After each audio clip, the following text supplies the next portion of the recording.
Runoff elections in the state of Georgia could determine, in fact, will determine control of the Senate. Democrats aren't hiding what they plan to do if they win those two races and take control. They plan to fundamentally change this country and its systems, and they're saying so out loud. Now we take Georgia, and then we change the world. Yeah!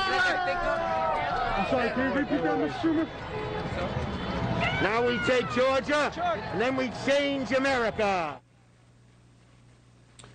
So the question is, and we'll be covering this in much greater detail as we move toward January 5th, but how are those races looking right now? Doug Collins is a member of Congress from Georgia, coordinating the Republican response to all of this, and we're happy to have him on tonight. Congressman, thanks so much for coming on. So where do you think, as honestly as you can assess, we are now with these two races? Well, I think right now we're getting ready for a tough race, but I have every confidence that David Perdue and Kelly Loeffler will be presenting an argument to the people of Georgia, taking what Chuck Schumer just said, is this has become a battle for really the ideological soul of our country, where you're either going to have a move toward the left and more toward a socialist ideal, in which, again, taking it out of the terminology, the isms and everything else, it's simply this. You either vote for David or Kelly down here in Georgia or against Ossoff or Warnock, and here's the choice. Do you want more personal responsibility? Do you want more encouragement for business? Do you want more freedoms and liberties that we just talked about, being able to actually stand up for our First and Second, all of our amendments, or do you want one that moves us away from those? Right. I think that's where we're at. It's going to be tough, but we're fighting, and I think they're going to win. So it's going to be tough. The demographics of Georgia obviously have changed, harder for Republicans than it once was. But a lot of attention is now on the systems in place in Georgia. We just read the names of dead people who voted in your state last week. Will mail-in balloting be allowed? Will ballots or registration forms be sent to people who didn't ask for them? And will outside groups be allowed to collect those ballots and drop them off? Will there be ballot harvesting?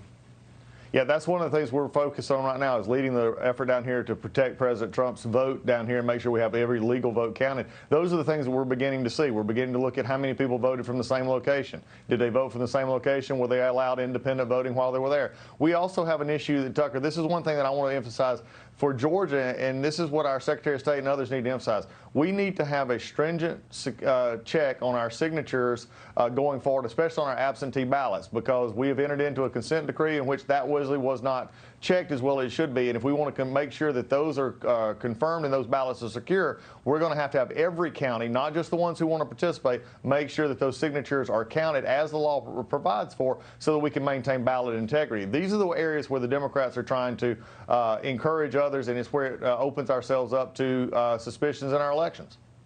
I just talked to someone who ran a campaign in Georgia last week who said that it's very common in the state for outside groups to collect ballots and bring them and turn them in.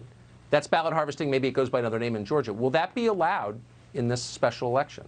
It shouldn't be allowed. In fact, if people know about that, they need to get in contact with us. They need to contact and come forth with affidavits saying this is not allowed. This is not something that you're able to do, is to take and harvest these votes. These are the kind of things that we have to fight against. But this has to be a vigilant activity, Tucker, and I'm tired of the left always saying that when we're standing up for these rights and in these ballots to make our election law integrity firm, that they call us every name in the book. You've been facing it. Everybody's been facing it across the country. Yeah. But the question is, it's not a matter of now they don't say any fraud there, which I've got still elected officials in Georgia saying there's not any fraud. That's just not true. One issue of fraud, one issue of an illegal ballot cast takes away the legal vote of someone else. And we have to admit that. Either they're all wrong or they're all right. What we've got to do is say these ballots have to be checked. They have to be integrity, or otherwise we lose our most precious gift.